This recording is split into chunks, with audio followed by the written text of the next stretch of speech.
Good morning, everybody. This is Eureka John with Eureka Street Crypto Hub, broadcasting live from Leander, Texas, and it is May 26th, 2021. It is a Wednesday, and it is 7:12 in the morning. And this is my morning crypto radio show, or really basically just a video blog in which I've tracked the progress of my crypto journey. And I began on this crypto journey back, I guess, mid 2018, and I started recording all this stuff in October 24th, 2020, and I've been going every single morning as a morning show since January or February 6th. So I guess about a little over 3 months, almost 4 months now, consecutively. Haven't missed a single morning, so I'm going to try to see how long I can keep this going. So I've learned a lot about crypto. Some good ideas, some half-assed ideas. I'm not sponsored by anybody, not shilling anything, so I'm just doing my deal. And I appreciate any thumbs up you guys have given me. It pumps up my ego just enough to keep me going. So, all right, let's see here. Let's go to the CoinGecko. We obviously last week suffered a large crash in the market, and a lot of people had suicide dreams and thoughts. But things are looking back up. And see, that's why don't base your life and your worth and your self-worth and your value and everything on any type of financial market. I know, especially for men, it's extremely easy to get super highly emotional in this crypto area. I don't know, don't want to play gender stereotypes, but it just seems to be, maybe it's our instinct to hunt and stuff like that. I don't know. Oh man, I could get myself in trouble, going down those gender roads. So I'll just keep quiet about it. Okay, so let's go to the CoinGecko here. Bitcoin sitting at $40,000, 31 cents. All right, it's been hovering between mid 30s and high 30s all week, ever since the crash, really. And I think it got to where all the people that are manipulating the market really wanted it to go. They liquidated everybody they needed to liquidate, I think. And I think it's going to sit here, and I think it may continue to go up, but what do I know? I'm just kind of going off of basically what I see every day and just on what's in the news. I am a fundamentalist. I invest only in stuff that I think has good fundamentals. I dollar cost average. I don't trade back and forth. It's not part of my shtick. So you're not going to see me really doing that unless I'm just experimenting with some kind of protocol and learning the levers and pulleys of it, and that's it. Otherwise, I don't try to trade or predict the market. I don't do TA. There are some very good TA people out there, but yeah, it's just not something I'm good at. I look into crypto chemistry. He's a good TA guy. So he's on Twitter, crypto chemistry. And then Ethereum sitting right now at 2,864.46. Tether's at $1. Okay, there's lots of Tether on the market, meaning people are no, Tether's not. There's not a lot. There's less Tether on the market since it's $1. It's expensive. So I don't know what the deal is. Binance 378.72. Binance is coming back up. It's on the come up from its dip. I tried to buy it in like the low to mid 200s, but I was having technical issues, and I ended up buying some more in the high 200s, and I'm glad I did. I entered that Binance market. I'm going to let it rise just enough to pay off a Celsius loan, and then that'll be done with all that, and I can get my chain link out of Hawk, and just completely be done with any type of leverage stuff. I only leveraged that stuff, one, because I was trying to experiment with the system, and then two, I was trying to lower my car payment, and which I did successfully. So Cardano $1.79, XRP $1.04, Doge, XRP hit $1 again. Okay, so it's back on the come up. Doge 35 cents. Polkadot 23.86 USD coin dollar. ICP, the biggest poser of them all. First of all, it's ICP does not stand for Insane Clown Posse, in case you were wondering, and it has just come out of the woodwork. Apparently, it's been in development for like 5 years, but it's basically a permission network, and it's looking like it's built on Hashgraph, even though I can't confirm that, but they're using a lot of related graphics. It's being pushed hard by the World Economic Forum and all those cronies up there. It's being brought out immediately on like Coinbase and large exchanges. So it's just suspect, because there's some really good projects out there that haven't been given any attention whatsoever by Coinbase and Binance and other large exchanges. Then suddenly this ICP and Definity comes out of nowhere, and they're immediately adopted, immediately being pushed, and the price is being pushed. They claim they're going to take over cryptocurrency and provide to be the new internet and everything like that. But it's being pushed by the World Economic Forum, and it's basically you have to register to be on it and stuff like that. And if you don't of course you'll qualify, because it's going to be democratic for everybody. But it's just like it just kind of it creeps me out, It just seems kind of like, that what's that actor's name, the skateboard, how do you do, fellow kids, kind of perpetrating, trying to sneak into the school with everybody else and perpetrating, and it's really there for bad intent. And I don't trust it, man. Don't trust Definity and ICP as far as I can see. I can't exactly pin my finger on it, but it's, if something's being pushed really hard by the big guys and the World Economic Forum, and just suddenly coming out the door like the way it is, and it's also going to basically be a permissioned network, and who knows, what are you not going to be able to use the internet and buy, sell, and trade unless you have your vaccine passport? Like, come on. So that type of stuff just creeps me out. I don't like it. So do your research, look into these guys, Definity and ICP. Just do it.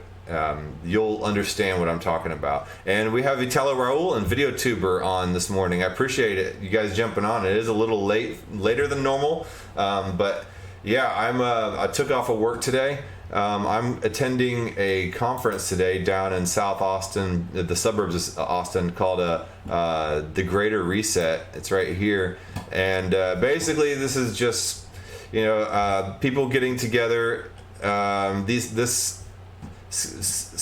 It's about basically finding alternate economies and alternate ways to navigate through the current narrative that is happening. So. Some of it's a little more, I guess, esoteric than I am, but I'm going mainly for today and tomorrow. As you can see here, let's go to speakers. Let's go to schedule. Okay. Today is going to be talking about alternate economies. Hold on. Yeah, they're all that one dude. So here's a bunch of the speakers. And then let me get over to the schedule. Just schedule. All right, so it's afternoon for VideoTuber. You must be over in Europe. Okay, so let's see here. So the first day was mind, body, and soul, and the second day is regenerate the earth. So basically, this stuff is a little more, I guess, seeking, healing, empowering your inner spirit and body and stuff. Not really stuff that I'm into, but if you're into it, great. Hopefully it makes you a really good person. And then regenerating the earth, about like permaculture, organic farming, urban farming, and stuff like that. Again, that's not really something I'm super into, but if you're into it, I'll definitely eat whatever you're cooking, because it's all good for me. But I'm interested in the counter economy. Tune in to hear a wide range of economic and financial solutions to help the average person break away from economic enslavement. And the more white papers that I read, from France, hey, all right, man, j'ai passé beaucoup de temps en France, en Paris, j'ai passé comme un an en vivre. So tune in to hear a wide range of economic and financial solutions to help the average person break away from economic enslavement. And the more white papers that I read, and the more I learn about this tech, the more I see how real this stuff is. Like, I'm not getting these ideas that I get from just like Alex Jones and stuff like that. I'm in the conspiracy oriented type of podcast. That's not where I'm getting these ideas. I'm getting these ideas about us being all economically enslaved under vaccine passports and stuff like that from reading white papers, from reading the technical documents of a lot of this stuff coming out, from reading the World Economic Forum's website, from reading Chainlink white papers, from reading, Fetch AI, from, it's just insane. From reading Hedera Hashgraph type of stuff and their technical papers. I'm getting these ideas from the technology itself. Not just from some crazy-eyed guy in front of a corkboard trying to put vague connections between certain companies and billionaires. This is not where I'm getting these ideas. Read the white papers, guys. Read about the tech. You will learn. And then tomorrow, it's liberating technology. Technology, like all tools, is a double-edged sword that has the potential to spy and control as well as empower and liberate. For day 4 of the activation, we'll focus on digital communication technologies that provide encrypted methods for communicating. We'll also examine tools which could finally bring about original vision of a decentralized internet. I'm assuming they're going to be talking about like Bisq network, HODL HODL, and how the average person can use Tor safely and stuff like that. I'm sure there's probably other things that I'll learn as well. That's why I'm going to this stuff, to kind of learn how to navigate this new alternate economy that we're going to have to figure out. What's up, 29LH06? Nice to see you on here as well. I'm just talking about this conference that I'm going to today, and I'm going live in Buda, Texas, which is just a suburb south of Austin. But I'll read this real quick about the counter economy. How can we hope to create a world without violence and coercion if our economies are built on debt and lies? The answer is to encourage individuals to opt out of the economic systems which hold us back. How do we opt out? Well, we opt out by learning about the technologies that will enslave us in a way, or that are trying to. Because like I've said before, blockchain technology can be either really good and can free everybody, or it can be really bad, like a nuclear bomb, and completely enslave everybody. And the best way to learn how to navigate new systems that are being imposed on us is by reading the technical documents, learning the ins and outs, dialoguing with other people about it, and figuring out ways to navigate you and your family through everything that is coming right now. And then here on Friday, they have entire workshops on building community and strong relationships. How do you create intentional communities, eco-villages, and agoras, which take a holistic approach to building the new world. I'm not going to be there Friday. I have to work, But I wanted to make sure I stayed for the 2 days that for the subjects that I'm really interested in, which are counter economy and liberating technology. But you can watch all these live on the greaterreset.org website. Maybe you'll even see me in the audience. I don't know. But anyway, so that being said, let's go back over here. Let's see where Chainlink is at. Chainlink's at 32.69. Again, I'm heavily invested in Chainlink. I do believe, Chainlink is going to be a key to all this technology that could free us or enslave us. But it is how data, real-time data, is going to get onto the blockchain via IoT devices, and whatever that may look like. Hedera Hashgraph will be using Chainlink. Ethereum uses Chainlink. All types of organizations using Chainlink. Blockchains using Chainlink. DeFi platforms using Chainlink. Price feeds using Chainlink. Insurance and farmers using Chainlink. Everybody's going to be using Chainlink. Or is using Chainlink. So and then Theta down here back up at 765. Another new validator node just popped up. So their network is growing, and we are having Chainlink 3.0 coming out at the end of next month. So exciting, and not Chainlink, Theta Network 3.0 coming out next month, at the end of next month, June 30th. So a lot of exciting stuff should be happening there. I did load more Chainlink and Chainlink, more Theta in my bag. So interesting stuff happening here. I've been reading some articles about all this and the Bitcoin going up and down and price manipulation and stuff like that. Do you think price manipulation is blatantly happening? Or do you think all this is organic?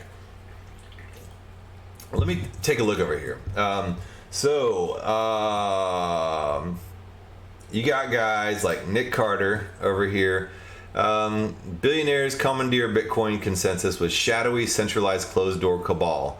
Sounds a lot scarier than miners accounting for 10% of hash rate agree to disclose basic information that many of them were disclosing anyway.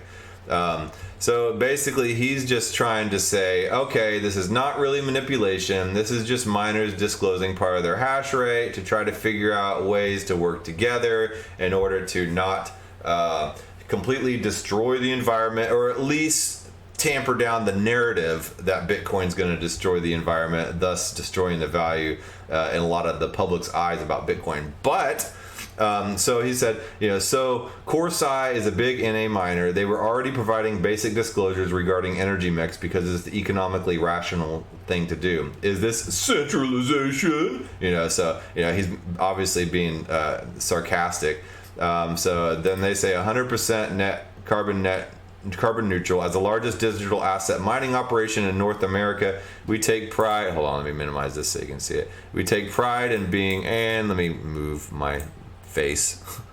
We take pride in being 100% net carbon neutral and ensuring that the power mix that energizes our fleet is based on as much carbon-free power as possible. To date, 56% of our electricity comes from carbon-free sources, including solar, wind, hydro, nuclear, and others. As we continue to scale, we're continuing to maximizing our mix of carbon neutral and renewable energy sources while remaining most competitive.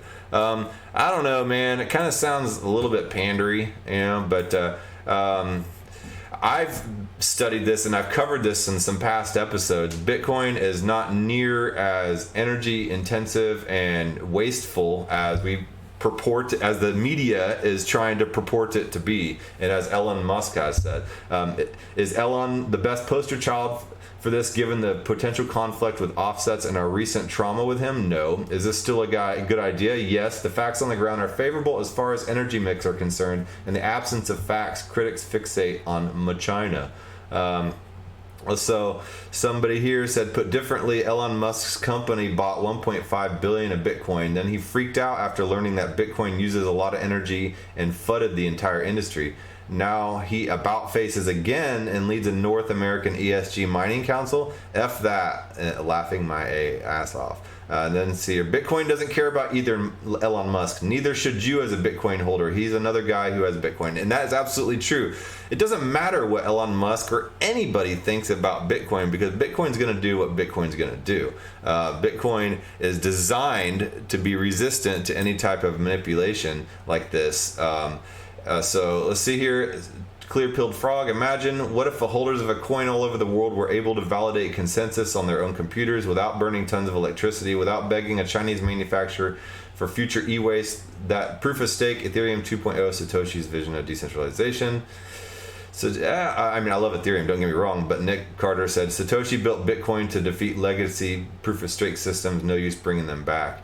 Anyway, he offers a different opinion over here. Not sure I really agree with his opinion. And also, I don't think that the power usage of Bitcoin and the environmental damage is as bad or even really an issue, especially when you bring up the lakes of just abandoned natural gas and flared gas and vented gas and everything that Bitcoin can help to alleviate.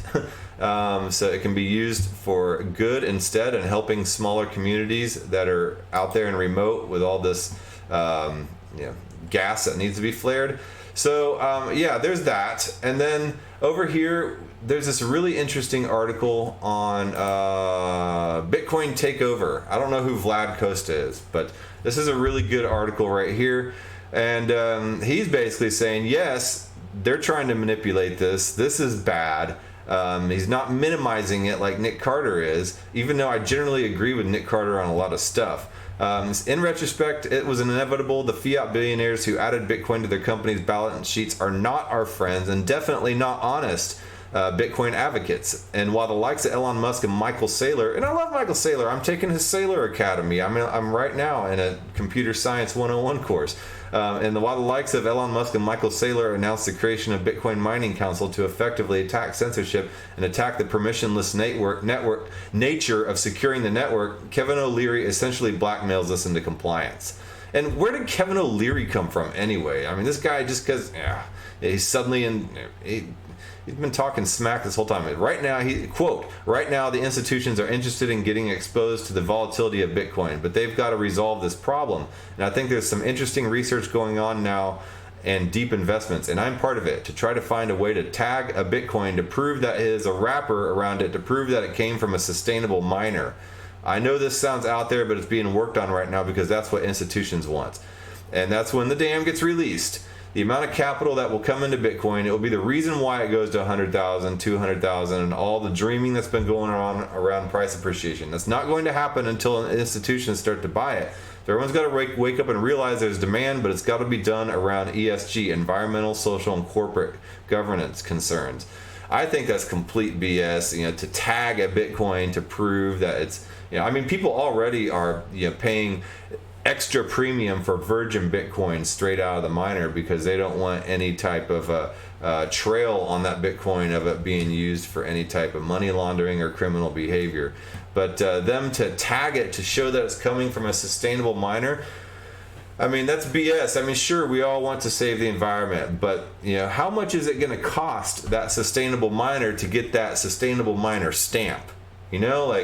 That's just how bureaucracy creeps in, and then they start bribing the rights to get this certifications and all the loopholes and things that they have to comply to in order to do so, to be ESG certified or whatever the type of certification it is. And then it defeats the purpose of decentralization and everything good that Bitcoin is supposed to be about. So Kevin O'Leary TV, it's part of a research to find a way to tag a Bitcoin to prove it came from a sustainable miner because that's what institutions want. Bitcoin didn't come around because of what institutions want, Bitcoin Mining Council, 100K conditioned by ESG compliance. How did we get there? Seems to be happening too fast. Michael Saylor became a bona fide Bitcoin advocate after buying huge positions and spending the coming months in a perpetually bullish state that released the cyber hornets in their hive mind. He announced that his entities hold about 110,000 Bitcoins. Then comes in Elon Musk, all right, and then he started as a Bitcoin critic. But then the honeymoon phase lasted for about 3 months, and Musk tweeted that Tesla would stop accepting Bitcoin payments due to environmental concerns.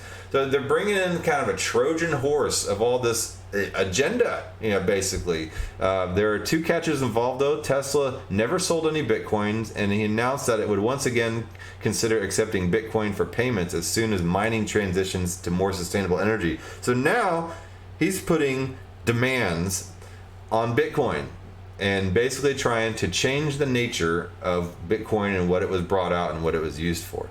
Following this tweet, price tanked, and within a few days the entire space was faced with more of the perpetual FUD about China banning Bitcoin mining. The declining prices and newly regenerated panic provide the perfect setting for an organization like the Bitcoin Mining Council to get established. And ladies and gentlemen, that is how oligarchies get established. That is how aristocracy forms. This is it. This is the birth of a new oligarchy. Yesterday, I was pleased to host this is Michael Saylor speaking, tweeting. Yesterday, I was pleased to host a meeting between Elon Musk and the leading Bitcoin miners in North America. The miners have agreed to form the Bitcoin Mining Council to promote energy usage transparency and accelerate sustainability initiatives worldwide. And then Elon, he's responding to Elon Musk's tweet, spoke with North American Bitcoin miners. They commit to publish current and planned renewable and usage to ask miners.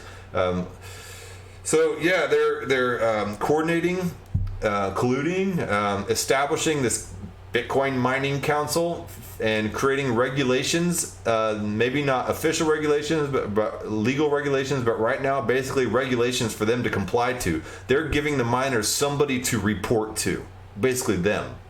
And so they are going to manipulate the market at will and at whim, and they're going to have the miners reporting to them as their boss. The trade-off is simple. A bunch of billionaires promise to bring institutional adoption, number go up, for Bitcoin, but in exchange, they want to gain control over mining so they can vet the participants based on their arbitrary criteria for sustainable energy. It's all done in the name of the climate. It's all done for the children. It's a theory. It's win across the board. The hodlers get promised the 100K price so they can take the damn laser eyes off their profile pics finally, and then the companies profit from selling carbon credits to miners. Mining gets theoretically greener, and governments and transnational NGOs get more control over Bitcoin. Everybody wins in terms of fiat money and power, but the Bitcoin project and its great ambitions get crushed by the greed and short-sightedness of a handful of self-proclaimed leaders and their ardent number go up fans. And what do Saylor, Musk, and O'Leary have in common? They all used to be critics and skeptics of Bitcoin, but now they pose as true believers with skin in the game. They claim that their goal is to bring more institutional adoption and pump the price to the levels that everybody's dreaming of, and they all ask in return is a little bit of control, which irreversibly destroys the fungibility, censorship, resistance, and security model of the Bitcoin cryptocurrency and of the Bitcoin network. They just want to put in just the tip. Just the tip. They just want to see what it feels like. You know, no, nothing happened. It was just the tip. You know, that's how it all starts, kids. Yeah. So, I mean, and I like, you know, Michael Saylor. I am Elon Musk. You know, he's kind of, you know, dorky. Yeah, and then Kevin O'Leary, whatever. So anyway, why is ESG compliance bad for Bitcoin? Hold up a minute. Shouldn't we all cheer for the news that Bitcoin mining is getting greener? Aren't we supposed to be celebrating that the environment impact diminishes and we all get to enjoy a truly decentralized currency with a lower carbon footprint which pleases governments and institutions? Shouldn't we be happy that corporate heads are trying to bring the kind of adoption which brings us to 100K and beyond? Make no mistake, the Bitcoin Mining Council and its ESG compliance have very little to do with environmentalism and top-down concern control over a vital component of Bitcoin's security model. Basically, a bunch of rent-seeking fiat billionaires trying to establish themselves as the overlords of mining. They realize China will gradually scale down the operations. They realize the opportunity can be geopolitically seized by the USA, and instead of allowing the free market to converge towards the least expensive forms of energy, which often turns out to be the renewables due to low production costs, they seek to gain control.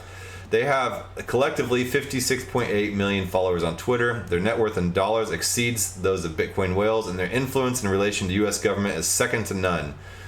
So, you know, they've all received government subsidies, you know, working with aerospace industry, long history of, you know, working with these agencies. So yeah, Saylor and Musk are trying to become Al Gore's of mining environmentalism by basically selling carbon credits. You know, interesting. So I'll scan through the last bit of this, and then let's see here. The United States of America is an important battleground for Bitcoin mining, as the policies are likely to inspire NATO members and other friendly nations. If we allow a handful of fiat billionaires to play their game without opposition, then it's likely that they will seek to gradually increase their power and influence beyond the borders of the USA. I like this pic of Elon Musk as Chairman Mao or whoever. Bitcoin mining should be permissionless, decentralized, efficient, and honest. Now, down here, this is where it gets good. Well, it's all been, this whole article is really good. Bitcoin mining was designed to be permissionless and decentralized. This means that currently anyone around the world can use their computing power to attempt to solve the difficult math problem, even though it's getting a little expensive and, you know, difficult to do and power intensive. But yeah, in the process, provides security for the network.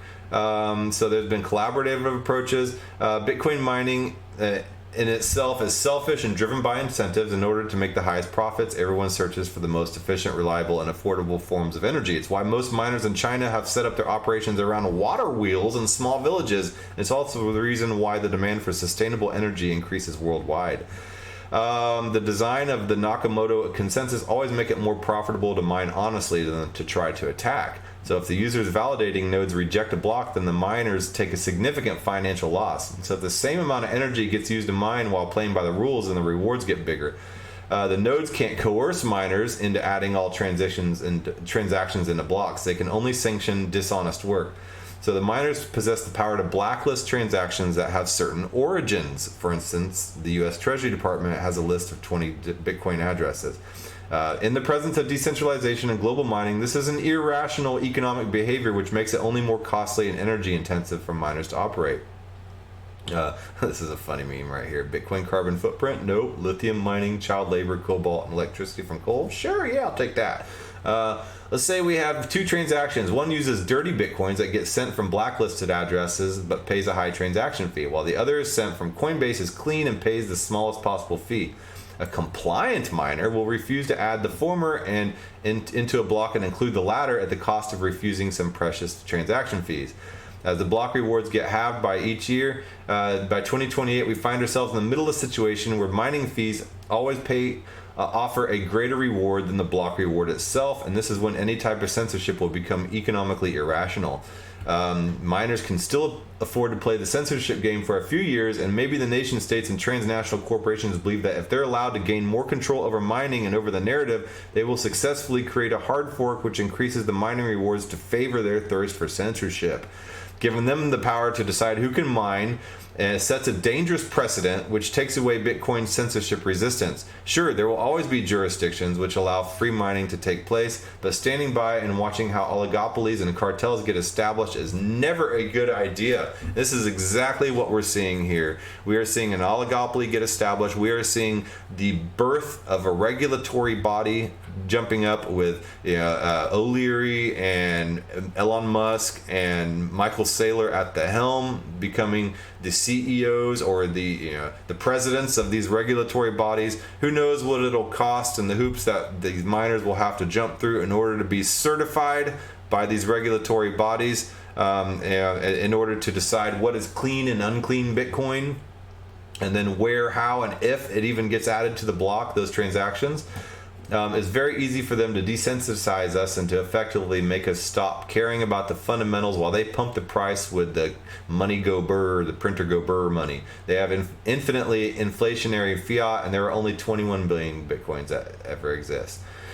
Instead of selling our Bitcoins to them, we should create parallel economies, which goes back to the greater reset over here that I am attending, and talking about the counter economy and ways in which we can navigate this type of crappery that's going on.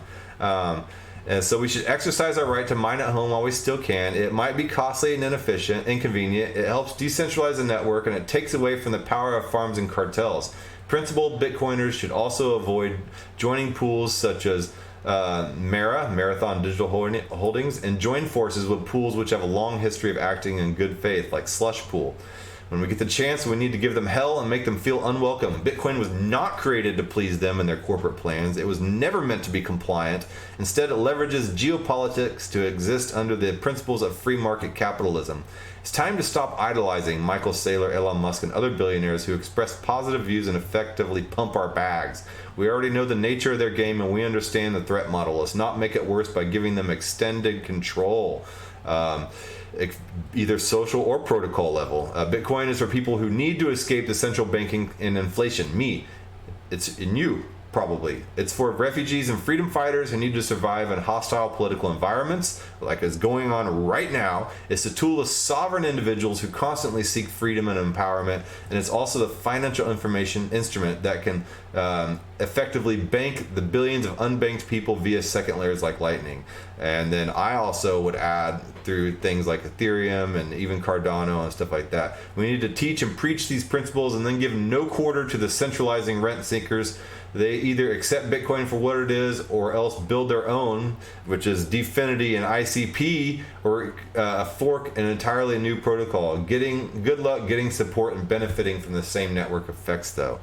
So beware of centralization of these committees and regulatory bodies forming in the name of climate change and climate control. Beware of things like these alternate Bitcoins that prove to be faster, cheaper, more effective, but at the cost of working on a permission network and giving over your information and however little to be able to use it, like Dfinity and ICP. Beware. So let's go back over here to this tweet. Somebody said, Nick Carter said that Nick's right. Concerns about a cabal are way overblown. Are they now, after reading this article? There's no commitment to abandon fungibility.